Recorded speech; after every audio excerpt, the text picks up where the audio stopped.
Hello, hello, good evening, everyone. Evening. I'm in semi-pyjamas. I've had such a long day. I'm afraid I had to put my pyjamas on my bottom half. Hopefully nobody will mind. Good evening, everyone. This evening, we're going to be talking about fertility, if anyone's interested. And I am going to be talking to the amazing Danielle Fox, who I love. And she works for Net-a-Porter. She's the Global Senior Health and Beauty Editor there. But she's also a trained nutritionist and the host of Mission Baby, which is how I met her, which was through the podcast. And she's also recently launched this amazing fertility nutrition brand called Fox and Fox. And it's a really wonderful feed this evening because it's a feed of positivity and happiness about this topic, because I know that fertility is really, really difficult. I have been there, so has Danielle. And we're offering really this evening as an opportunity to really inspire anybody in the group or anyone that knows anyone in the group to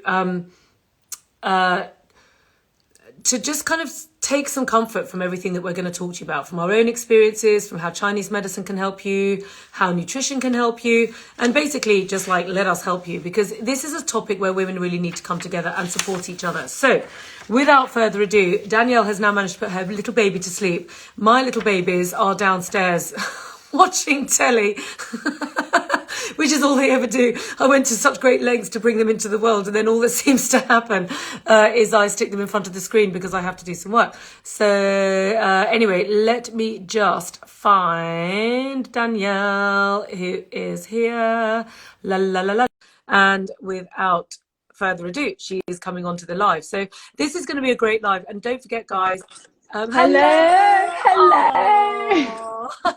Hi, Katie. How are you doing? I'm really well. How are you? I'm fine. Has your baby gone to bed? Baby bird? Yes, just about. Okay, this is going to be, I'm so excited to talk to you because when we first met, Yeah. you were trying to get pregnant, and then you got pregnant. And then we did this amazing podcast with you, which was your Baby Matters podcast, where I suddenly revealed to you all this stuff that you didn't know. No, I know. And then we were all crying. And then you've had your baby. I know. We definitely worked hard for our babies, didn't we? We did indeed. And I think the idea of today's really, one of the reasons we were so insistent on dragging you out of your baby life, because for Harriet was going, poor Danielle's exhausted. I know, but No.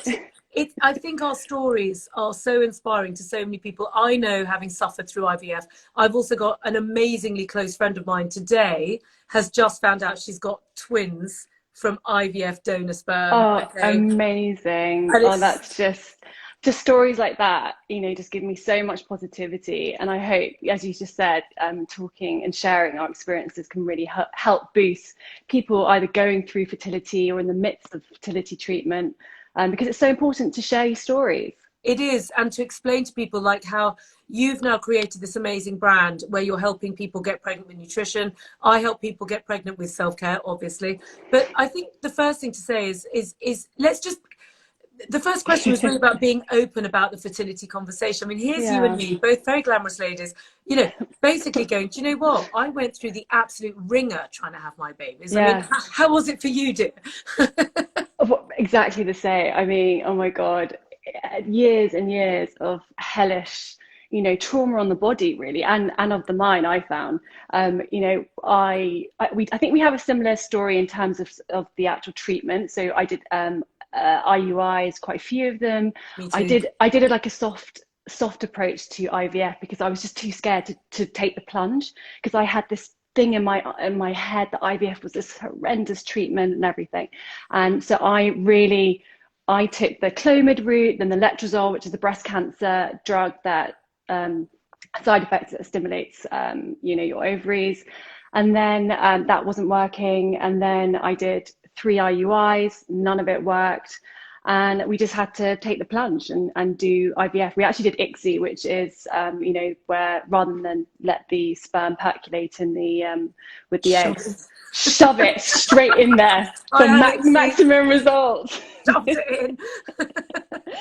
And you know what? It was hard. I'm not going to lie, like really hard. I mean, the effect that it has on your body, the drugs that you're putting in. I and at the time I felt like I couldn't talk to anyone. I felt like there was really this weird taboo, this weird, it felt like a dirty secret. I don't know if that you felt like that at all, but it just felt like I didn't tell my family. We kept it very guarded. I just felt I couldn't really, I just felt a bit like a failure, really. I felt like my body failed, and I couldn't do the thing that we're supposed to do, and that frustrated me so much. Yeah, I think the thing that I found, because the other thing about it is you do feel like a failure. I felt like a failure. I didn't keep a secret because as you know, I can't keep anything secret. So I love that. I tell everyone everything, but and I good. Really do. Yeah, good, because it needs to be talked about. And Totally. I remember thinking, feeling like a complete failure. I remember injecting myself into the tummy, and I remember on your Instagram, you were showing this. I mean, this is what was so brilliant about you. I mean, I remember doing it, crying my eyes out, just thinking, I cannot believe that my life has come to this. I was not this person. This is not my journey. And yet there it was, not just once, not just twice, several times. And there you were years later on Instagram, just showing how to do it. And I'm like, my God, this is amazing. And is that what led you to develop Baby Matters? Because what an amazing thing that you created from your suffering. Yeah, well, basically, I just got so fed up with not being able to sort of relate to anyone, not being able to sort of, I had to sort of YouTube the very old videos about how to inject and yeah, I just found it incredibly frustrating, and the fact that no one really talked about it. So when I launched the Mission Baby podcast with my actual fertility midwife at the clinic that I was going to, she sort of inspired me, because I really felt very insular with it all, and she was the one who persuaded me to go to a support group. And I have to tell you, going to support group just was a game changer for me.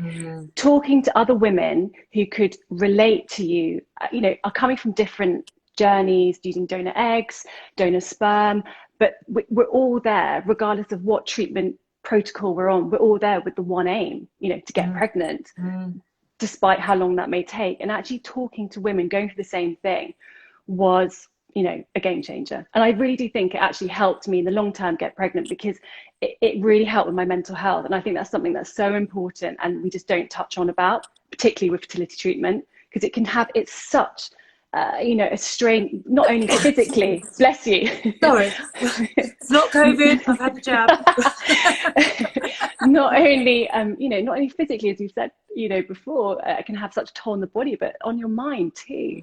So finding people that you could relate to, in any situation, this could not just relate to fertility problems, but in any sort of situation you're going through, just helps enormously. And I think it's only recently new things have come out, like Peanut, which has an app where they have a side of, it's like a Tinder for fertility. So you're trying to find people in your area to meet, which I think is brilliant. But I just don't think, Tinder. Yeah, I mean, how brilliant is that? Sadly, it wasn't around when I was going me through neither. it. Had nothing. Yeah. Swipe.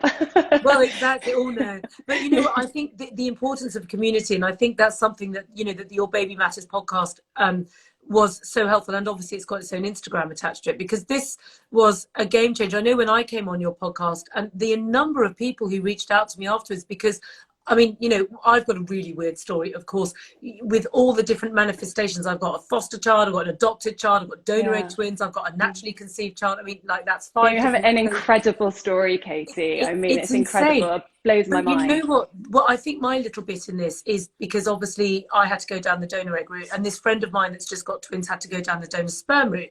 And I'd like to think in our own way, the way that you've kind of shown everyone how to kind of take the taboo away, that, for me, the donor egg journey was really what took the taboo out of it, because it's like, yeah, and so many women who phoned me afterwards or messaged afterwards going, I just don't know if I would love another DNA. And, what the wonderful thing that I can say is, you absolutely do. Like, love 100%. Is love is love. Yeah. It doesn't matter where these babies come from. They're souls who are coming into your life. And I think for me, really, it was just how far was I going to push the dial? And I think, no, I went all the way, because that's my nature. And I am so glad I did. So to say to people, and by the way, had I not have created Hey You, I still wanted another baby, because you get hormonal. And I remember talking to a fertility clinic in Mexico, because after I had my twins, I was not allowed to have any more children. I was in such a state. I was so ill before I had them, and then even more ill afterwards. And the whole toll on my body's taken like 10 years to sort myself out. And the techniques which I've discovered and helping people with. But, you know, literally, that was my next step. Donor egg, surrogate, you know, I mean, literally, it really just does depend on how far you're going to push it in terms of 100%. That's all.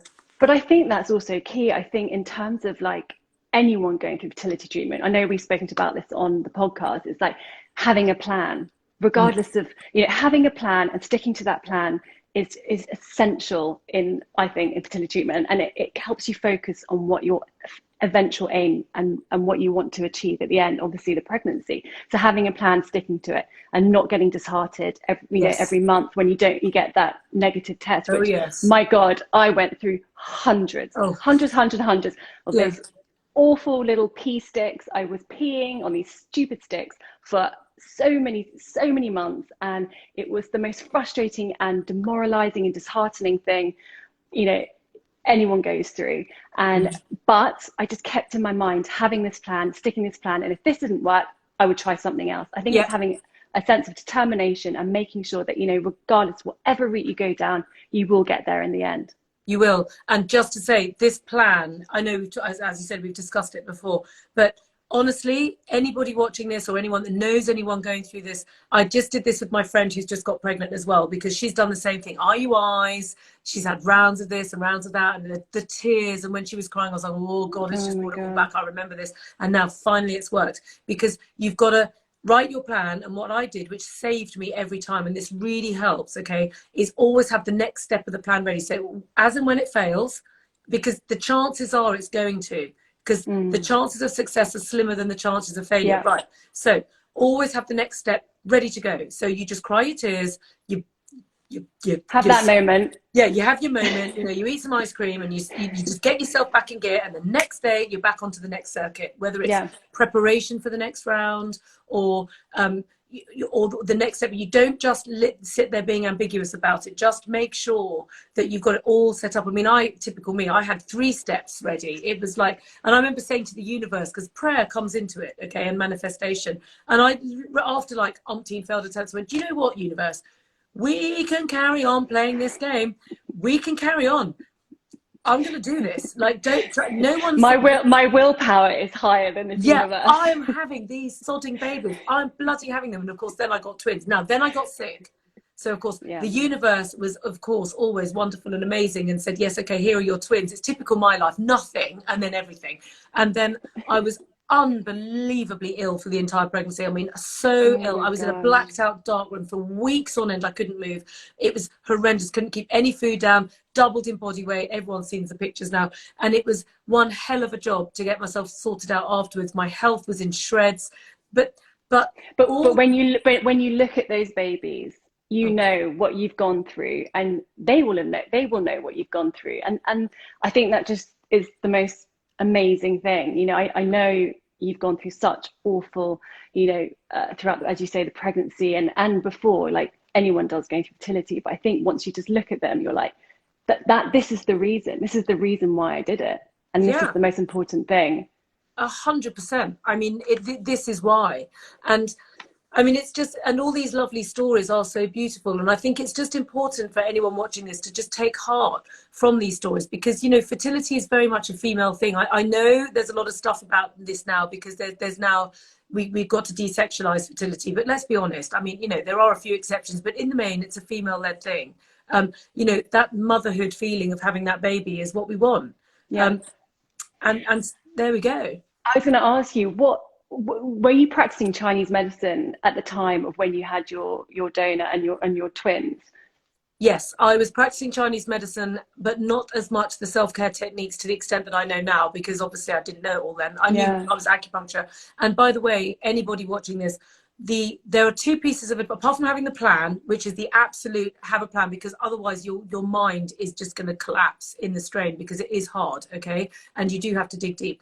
But the second thing is, when you have the process, The one thing that I did, which I did right, was when I had the implantation, I went home and I sat like a chicken, literally for 4 days. I did not move. With socks. No, everyone forgets that. Always put socks on, Yeah, keeping it's the warmth, keeping yourself warm, yeah. eating very warm foods, nothing too hot. And as you say, keeping very, and do you know what, Relax. there is, yeah, relaxed. But there's actually a Japanese study I was reading the other day where they did a group of women after embryo transfer, and they got a lot of women who watching very funny comedic films and programs, and the actual success rates of them getting pregnant as opposed to the other group of women who just sort of didn't do that, it's quite phenomenal. So laughing a lot, being, joyful, I mean, Yeah, that, enjoyment. Do you know what? That's funny because I remember when I had the implantation, it was the Isle of Wight festival of all random things, and I remember sitting there like a chicken, literally with. And the reason it's socks, guys, is let me get my little Chinese man up. This is your kidney 1 point, right there on the sole of the feet, yeah, and that is the entry point of the kidneys, which in Chinese medicine is responsible for fertility. So you want to keep that point absolutely. And the warmth is because the kidneys like warmth, and the happiness. You're right, because I remember watching the festival for 4 days as I sat there just watching all these lovely people. It was sunny. It was an amazing weekend. And I was just sat there enjoying myself, listening to, God, I can't remember who the groups were. I was like, oh, this is so nice. I was really happy and peaceful. yeah, So sitting for the days around it is so important. And the other thing was that I had something called the pre and post formula. yeah, same. Oh, And that's the acupuncture, yeah, yes, and it's a protocol, folks. It's a game changer. really is. It's a And do you know what, it's becoming more and more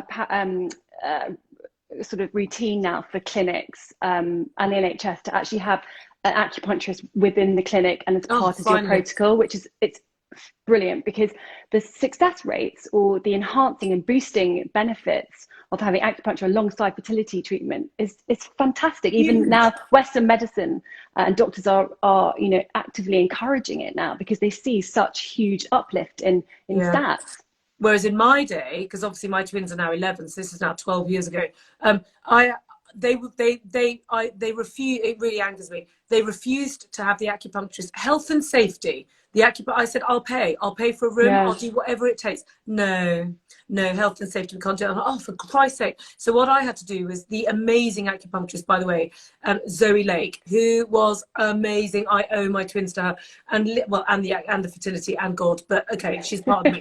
But basically, she was in Battersea. So basically, I was driven to. I paid for a cab to drive me to Battersea, to have the to drive me to the implantation, had the implantation, back to Battersea, and then home. How annoying, but now that's no longer the case. So No, thank God. absolutely. Because when I had my, my transfer, I literally moved into another room, and I had my session with my acupuncturist, Yves Kabler, and we, did the acupuncture, which I would love to ask you about, like, actually, how does it work? Because I know it works, because I know it works alongside it, but I don't actually fully understand like how. I guess it encourages the circulation and like the warmth, and then I had a little heat lamp as well afterwards, just to kind of very gently kind of keep on the stomach warmth there, and a lot of acupuncture points, top of the head as well, I guess, to draw it up. So tell me a little bit about actually what happens with acupuncture. Well, actually, what they were doing, is when you have the acupuncture treatment around fertility, what they're actually doing is sending the energy down. The angle of the needle depends on what they do, whether it's going up or down. So the needle angle, what they were doing was sending everything down to the uterus. And I could feel the energy doing this, because of course I'm really sensitive. So basically, that's what you're doing with the body. And the reason why you must relax is you've got to just give it the best shot. This thing's gone inside you and it's finding its way to implant. It needs a nice, soft, stress-free environment. It needs to be calm, oxygenated blood, nice, soft, kind of podgy bits down there. You just want to sit sit around like a mama. And that's what the acupuncture is doing. It's sending the chi and blood into the area so that the body's focused. Because I think and obviously I'll be talking about this, guys, tomorrow night on the Fertility Masterclass, and do listen to the Baby Matters podcast, because this is all discussed. But the trick to fertility is that what happens with the body systems is when we get stressed, which we are We are all stressed, okay? And women now are paying with their biology the fact of living in London or wherever, working, doing our jobs, and then being on the contraceptive pill, you know, perhaps having unbarrier methods sort of contraception for many years, and then going, oh, now I want to get pregnant. And it's like we've just, I'll explain all that in a second. But what happens is when the body is stressed, the body has two functions. One, keep you alive, and two, procreate. And the fertility system is the first system, the only system of the body that you can dispense of. It is. It will sacrifice two in order to maintain one. That is how the body is programmed. And the reason fertility is such a big problem now is because we are so stressed that our bodies are shutting down the fertility because they can't cope. And we are creating that.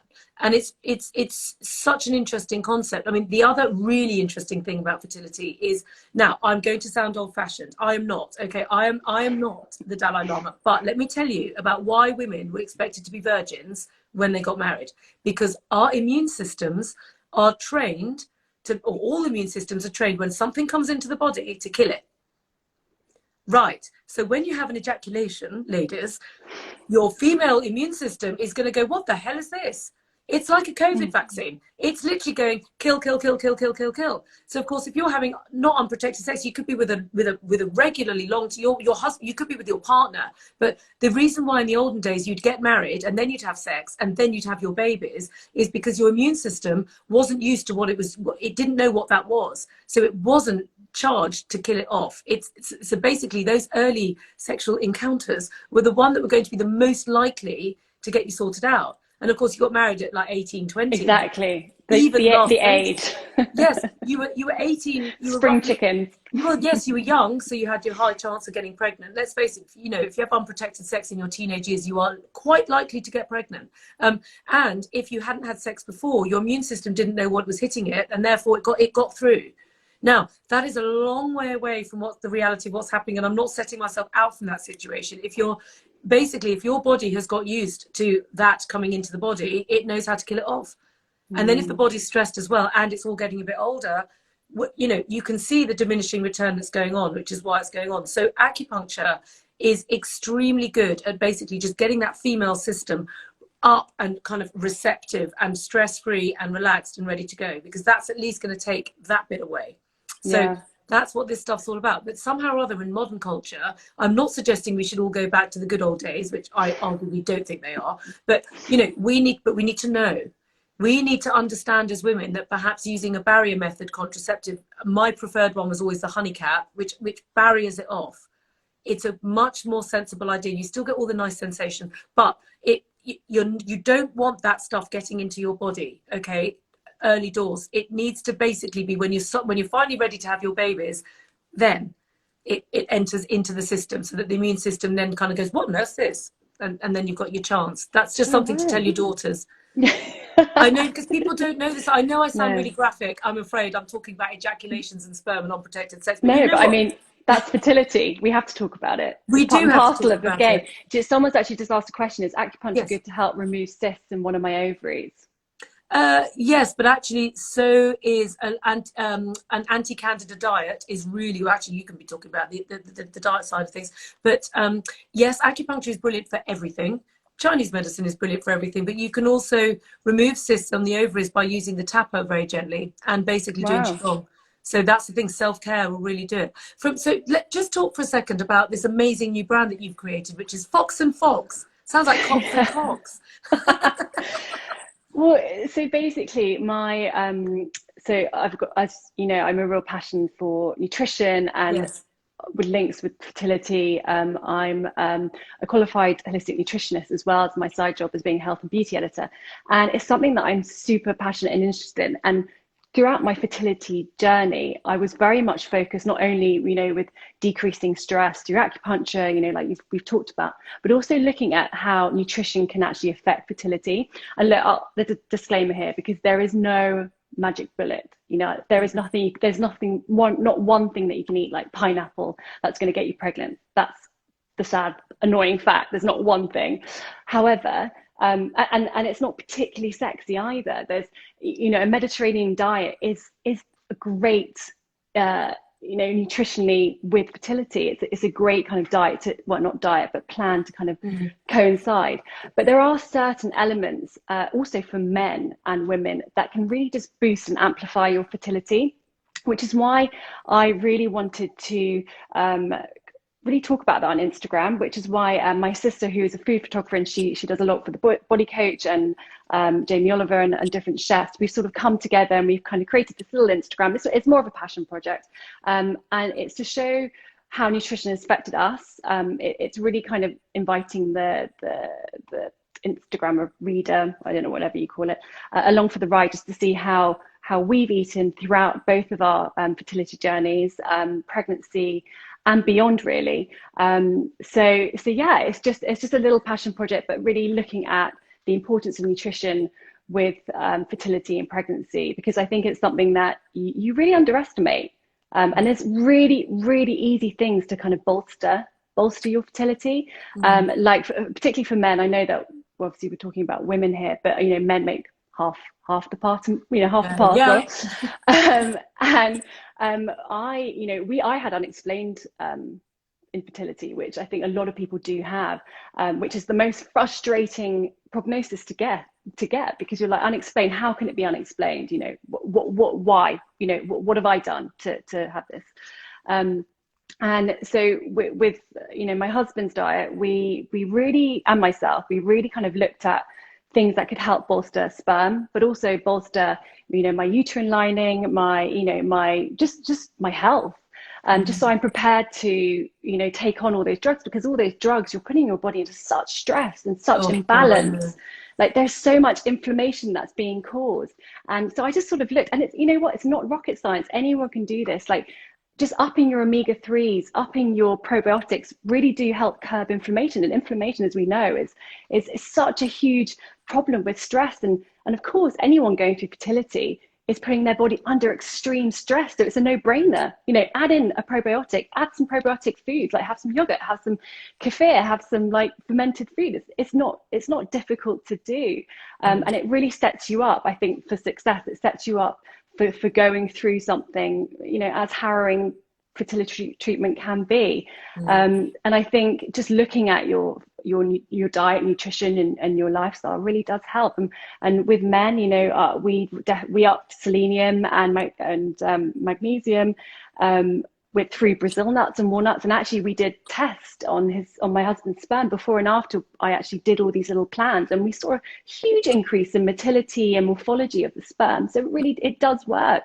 Obviously the no-nos we know are, limit your alcohol, but I'm not saying, take it out completely. Sometimes you need a drink because it's all getting a bit much. Don't smoke, obviously no drugs, because they obviously, all of those, can have a huge effect on your fertility. But, don't go to an extreme. It's really not sexy, but it's all about moderation and just looking at little things to boost and amplify your fertility through some foods. It's a good question here. What probiotic would you suggest for someone with lactose dairy allergy? That's a really good question. That's a really good question. And it's really personal. So I don't want to, to recommend certain ones, but I would say brands, in particular, Optibac would be brilliant. They have some great ones. Also, Biogaia is a really good brand as well for probiotics. But to be honest, getting your probiotic from food sources is always, the best starting point, as opposed to a supplement. Supplements obviously much easier to do, but through food sources such as fermented food, pickles, kimchi, kefir. Obviously, kefir, exactly. I remember Dalesford. I know I sound really West London, but they do this delicious. They do a really lovely. It's like milk. What is that kefir? I can't remember what it's called. It's delicious. It's like I don't know. Oh my god! Oh god! Now I'll trap myself now because I'm raving about something. I can't remember what it's called, which is no help to anyone. It's some kind of milky thing. I'll put a picture up on Instagram at some point when I next finally get to London. Couple of things here about a daughter concerned about COVID vaccine in case it affects her fertility. Now that's a really good question. What's your opinion on that? I think that obviously the jury is still out at the moment. I actually read recently, I think Public Health England are starting some studies on this. it's a really difficult one to. Harriet's just said it's kefir. Katie calls Harriet. No, thank you, Harriet. Sorry, carry on. I've actually done quite a lot of reading into this. At the moment, it looks like there is no definitive issues with fertility and the COVID vaccine. But again, we're such in early days, aren't we? So we really don't know. But I think where this has come from, I think there's a little bit of scaremongering, and I think some publications took it quite to an extreme. At the moment, I would look at all the great kind of resources out there, and they all state that it actually shouldn't have no effect on SO whatsoever. I think, I mean, the vaccine question is too. I think beyond basically you need to research it thoroughly and go and speak to your doctor is the 100%. Best thing to do, guys. Let's not go there. Sorry, why am I even talking about the vaccine? I'm going back onto kefir. So that's quite interesting, actually, because between you and me, we are diet and lifestyle, I'd say, because you're diet, I'm lifestyle. So I think that food advice is really, really solid. So you're basically saying a balanced diet, a little bit of what you fancy, largely Mediterranean is logical. Yeah.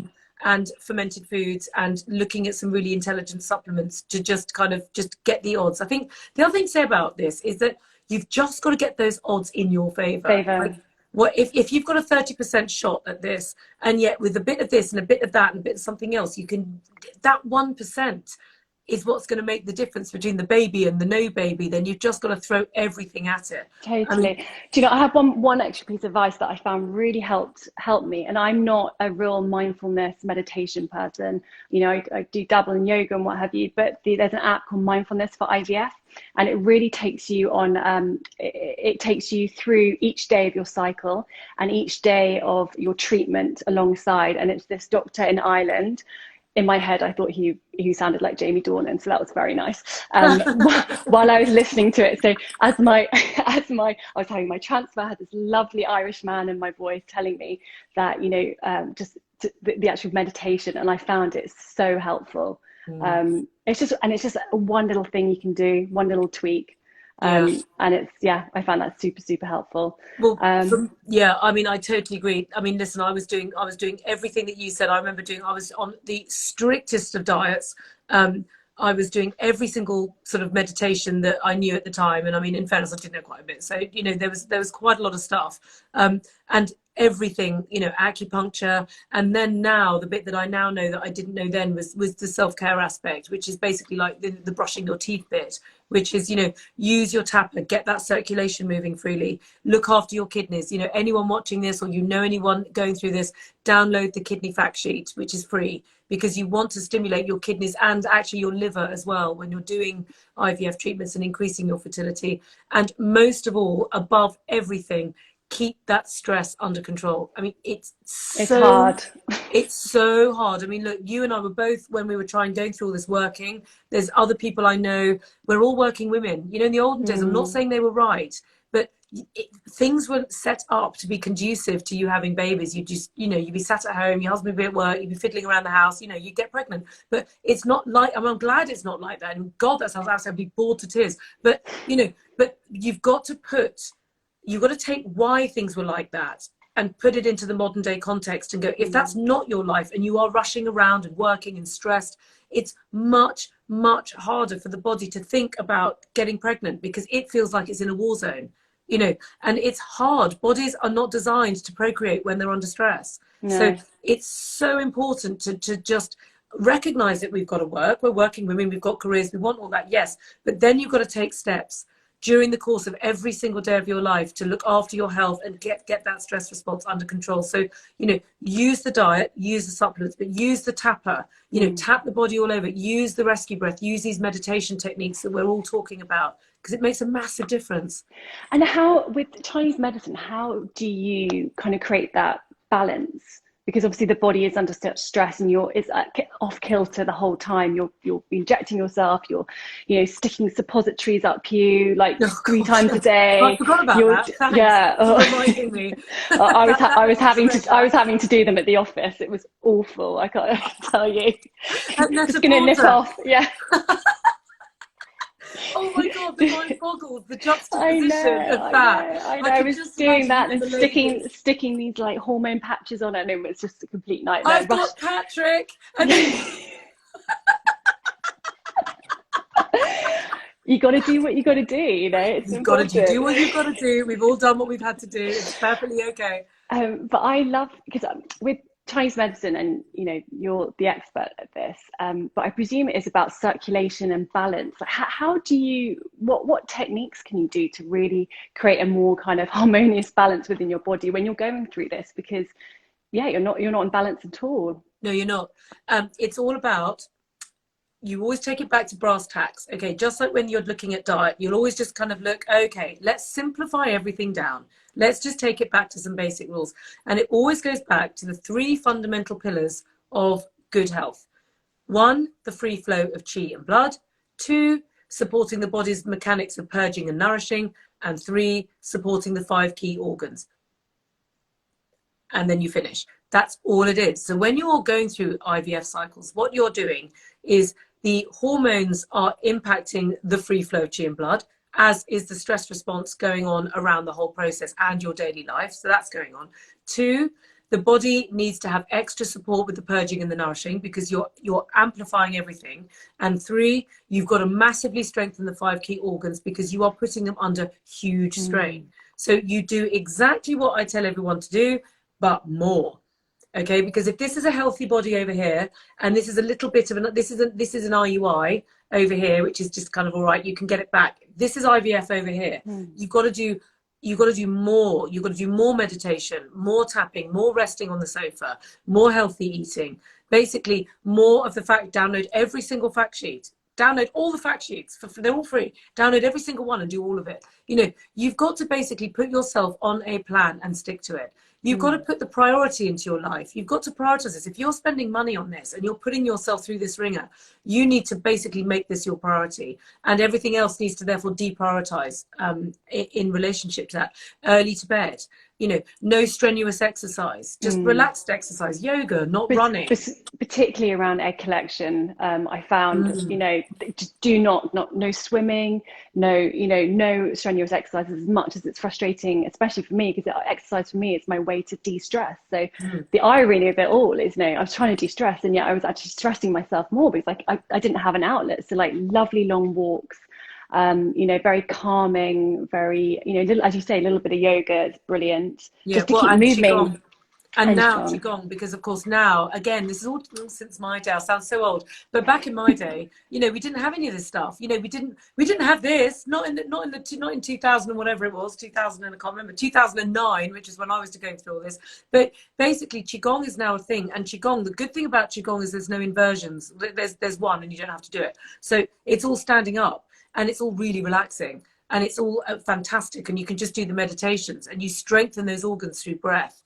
And these are the things we need to be doing. I mean, it's absolutely vital. And then between cycles, if you're having a bit of downtime, completely detoxify the body. The other thing I'd be recommending is, if it's failed, get yourself to the Russian Banya. I took this really dear friend of mine, who when it failed, and oh my God, it was awful. And I literally lived it with her, because I was like, I know these tears. She was beside herself. I was like, oh my God, I know.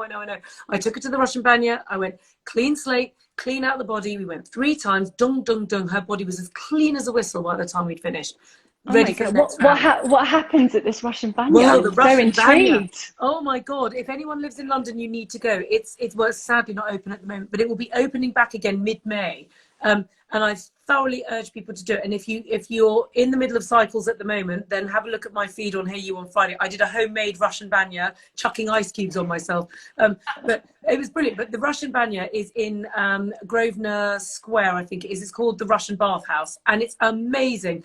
And they basically, you go into the sauna, and then they've got these massive buckets, and you pull the thing. It's like really freezing cold water, and then a pool which you dunk yourself completely immersed of. It's 15 degrees. It's really cold. And then you have this thing called the prayana, where they basically beat you with these lovely birch twigs. It sounds awful. It's not. They're full of leaves, and it's really hot. and these gorgeous guys, literally, and it's boiling in there, and they're going zoom, zoom, zoom, and they are lit, and they're pressing the leaves into the body, releasing all of the toxicity out through the skin, and then back you go under the buckets, and then you have a massage and a scrub.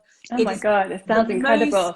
oh my God, Is seriously, there any, whenever so it how opens. can you do it? How is there, what tips to kind of, obviously at the moment we can't go do that, but is there anything, little things that we can do at home to Yeah, recreate hot it? and cold bathing, which is not that bad actually. I did it on Friday night, so I'm half in my pajamas because I'm really knackered. So I thought, fuck it, I'm just going to relax. So basically, what I did was I showed how to bath correctly. So if you are between cycles, do not do this if you're in the middle of a cycle. Do not do this. This is to clean the body, and anybody not pregnant. If you are pregnant, do not do this either. If you are not pregnant, in between cycles, and basically wanting to detoxify, the trick is you start running the bath, and you only run a little bit of water like that, nice. And you don't run the full bath and get in. You run a little bit, get in, and then you increase the hot temperature whilst you're in the bath. You can get the body temperature up a lot hotter, and that completely relaxes the body. What happens is the stress response starts to kick in, and then because it's warm and the muscles are warm and relaxed, then the stress response immediately goes back down again, and then you start releasing all of the stress into the circulatory system and into the lymphatics. And then when you finished, you go to your shower and give yourself the coldest possible shower that you've got. And then what I do is I have like a little Japanese bathtub, which is like a little silver thing. It's about this big. I fill it with ice before I start, which is a bit of a faff, but not really. I mean, it's like 3 bags of ice. I mean, so what? You know, you just get them and then just chuck them in, fill it with a bit of cold water, and then you get a kind of a jug and just chuck this ice cold water all over yourself, and it's freezing and it's amazing. And then get your tap out. Have you filmed this? Yeah, I filmed it. It's on. It's Okay, on. okay. Yeah. It's on Hey You. It's the one of. I'm literally sat in the bath. I now do these things live. I've Literally. seen. Oh my They're God! the It's so. highlight of my evening, Katie. Oh my God! It's not the highlight of mine. I'm like, how can it be when I'm nearly 50? I'm middle aged. I've had 3 children. All my wobbly bits. I feel like bloody Bridget Jones. But anyway, so. And not in a good way, and not the actress after she's done the film. And then you tap your body when you've done all that. You know, tap, tap, tap, tap, tap. This is why the tap is so good, because what it's doing is it's allowing the body to detoxify. So it's such a really useful technique. Hot cold bathing is my go-to. It just sorts out everything. My body just loves it. It's brilliant. It's absolutely brilliant. And you can do it at home. You Yes. really can. Louise has asked, what are the 5 organs you should make a priority? Well, on my So with Instagram. fertility, Yeah, well, if you go to the tree, all of these organ fact sheets are free. Okay, you can just download them. I make it my mission to get this content out there. I know some things have to be paid for, but all the basics is free. The key organs for fertility are the kidneys, followed by the liver. Those are the 2 ones to focus. But anybody dealing with fertility right now, it's the liver, the kidney, liver, heart, spleen, and lungs. And you just want to do everything on those fact sheets. Okay, just throw everything that you've got at this. You need to throw the kitchen sink at this. I totally agree with Danielle, what you were saying earlier about the community that you were talking about and how important that was for you. And I know something that I've learned in lockdown was the value of the community that's come out of what I do. Like, I never realized that. I didn't know it was a thing. You think the Instagram tribes, you think, oh, it just sounds like marketing spill. But I'm not interested in that. But this genuine community of people that we're in, where this incredible support group that I've witnessed is quite remarkable. Like, all these names that keep cropping up, everyone's talking to each other. It's so good. And this is what human beings have done for thousands of years. We share our pain, and we laugh at our uselessness, and we laugh at the funny things and the stories in our life, and it makes you feel alive. it really does. And it makes you feel like you're not alone, because I definitely felt like that going through fertility treatment. Yeah. And my support group at the time, I could obviously meet in person, not now, but since then we've become this sisterhood, and eventually I was the last one to get pregnant out of this group, and we've, as I say, we've all gone through different journeys and different, you know, some horrendous things have happened to these women, and yet now we've become this, you know, huge, wonderful friendship group, because we all have this common link running through, and we celebrate each other. You know, these are the women that were like desperate to come to my appointments with me when I was on my own, and my partner wasn't there. They were, you know, ready to come into the theatre with me because I was going to be on my own. So what I would say, there's also this amazing network called the Fertility Network, and they at the moment I think are doing Zoom and virtual support groups. if you can do it, and I know it's a very scary prospect sometimes to join a group like this and actually, sort of announce to the world that you're going through something like this, but actually meeting people, like-minded people who are all going through different things and different times, is really liberating and really, really did help me. Yeah, I've learned through this work that, pain and suffering is a great leveler and actually creates great kindness and brings out the best in people. Because look at you and I, like we bonded over this. It was like, oh, I had infertility as well. Oh, right, tell me your story. Oh, I can help with that. And actually we did. I mean, and then you went on and created this brilliant podcast, which was just so, and you would never have done that. No, I would never have done it. And literally, I was one of those people. I also would say, be open to everything. Be Yeah. open. If you've never tried Chinese medicine or acupuncture, or, haven't done any mindfulness techniques, just be open to it. I mean, I went to everyone and anyone who could say that they could make me pregnant, some of them to my detriment. I went to a shaman. I listened to a psychic 3 times. I mean, I was all over the shop. I was, but the things that really came through for me were acupuncture, a bit of mindfulness on an app, easy, really, really helped me in the days leading up to my egg collection, to my frozen embryo transfer, throughout my treatment. There's really little simple things that you can do that really do boost it and really put you in the right frame of mind. I think it was also a mindset for me. I think after I was so, like everyone going through fertility treatment, you get to such a, you can, it's all very well saying, oh, just keep being positive. But at the time, sometimes it doesn't work. Sometimes you're not positive because you've had, battles and constant battles. You've got so many drugs flooding your bodies. And I did feel at some point, I just had to talk to myself. I had to talk to myself, essentially shout at myself, that you've got to change your mindset, because this is probably being a detriment, being quite a detriment to your fertility issues. Having the mindset of being more positive, yes, but I had to do it at my own time. So we're going to be looking after our diet and look at Fox and Fox, because you got all sorts of amazing advice. Join a community group. Okay, so we've got baby support group, groups, right? Yeah. Tap. That's my contribution. Like, tap the body. Keep the body relaxed at all times. Do not like the stress response. You've got to get that absolutely nailed. There's a free fact sheet on that as well. Okay, keep the body under control. Have a plan. And plan the next 5 years of it. Assume it's not going to work. Okay. And have a backup. And have your backup, and then the backup. I had honestly, it's like my business. I had a backup and a backup and a backup, and on it went, and it went on and on and on and on. And I tell you, I was going to have those babies. If I was going to grow them in a petri dish, I'd have got there in the end. But you need that support. No one is alone. No one anymore. We didn't have all this Instagram. Oh, God, I sound so old. Did we have Instagram in those days? In 2009. No. I mean, I was just stabbing myself with injection needles and crying my eyes out, like, to myself. Same. I was the same. And do you know what? Hundreds of women have gone through it, and we're going through it at the same time.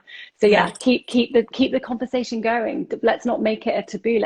It affects so many people, affects millions and millions of people worldwide, not women and men, so we've got to really acknowledge that and actually be more open, because as soon as we're more open about it, we can take the taboo away, and we can take the pressure away, and hopefully more of us become pregnant. Exactly, and be mummies. And by the way, and if it really, really doesn't work in the end, and it isn't the thing, then the thing about life is that life will always bring joy and positivity and bounty into it if you're looking in the right places. So if one door really is absolutely 100% closed, then there are then more support groups, aren't there, for people that they really can't and they haven't made it, because I was looking into that as well. And so whatever adversity we're facing in life will always bring something beautiful in the end, and there's always something that comes out of everything. And I think the reaching out of the higher self of humanity around us is so important. And I think it's really good. So if you had to give one piece of advice now to leave everyone with, what would be your parting words? Well, I think we've touched on it. I think make a plan. The plan thing, just having, but actually write it down. Have a physical thing where you can see it. And I had things, I had things, you know, pinned around the house. Not only a plan, but I had like mantras and things like that. Oh, And I had all that. I'm not a mantra person, but I was like, I will try Oh anything my at God, this point. seriously, you couldn't move from Manchester. I had affirmations everywhere. I am pregnant. I am pregnant. I am fertile. Literally. Do you know, I some of this Joe Draper, young women should be taught more about fertility. I 100% agree. This should be taught at schools. I had no idea about my fertility health at I was 34, so I had no idea, absolutely no idea, and it should be taught in school. It shouldn't just be sex education. It should be fertility. I had no idea about my cycles. You know, as an educated woman, I like to think I am.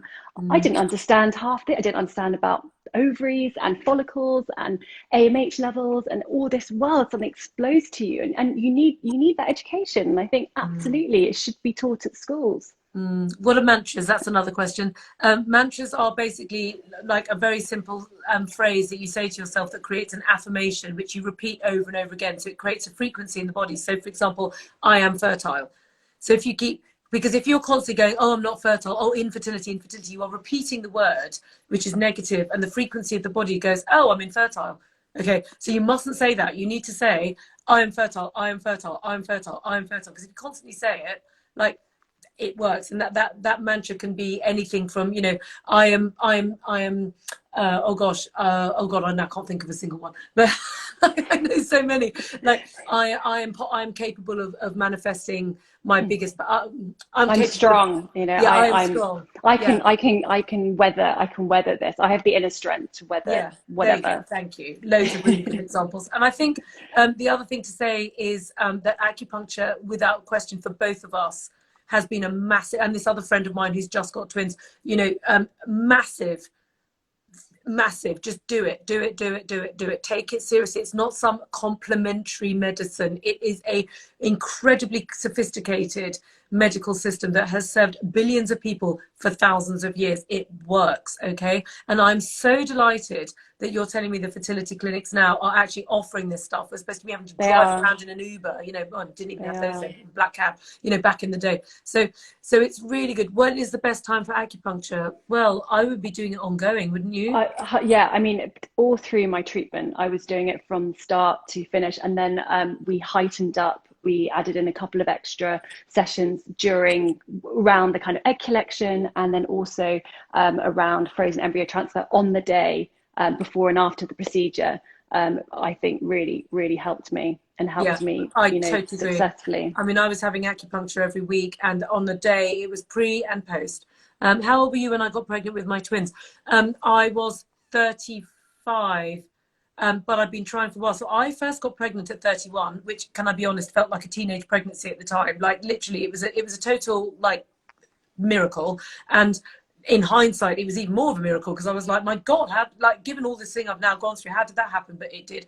And then, because none of my friends were pregnant at 31, not one single friend, like literally no one. And everyone was like, oh, you know, and I felt really strange. And then obviously, thank God, had my baby. And then after sort of a year, you're thinking, well, better try again. And then sort of nothing doing. And the clock starts ticking, and then you start fretting. And secondary infertility is just as bad in a different way, because yes, you have a baby, but when you've got your heart set on 2, the clock's ticking, and you're like, oh my God, well, my baby's now 1, 2, you know, she was 4 when the twins were born.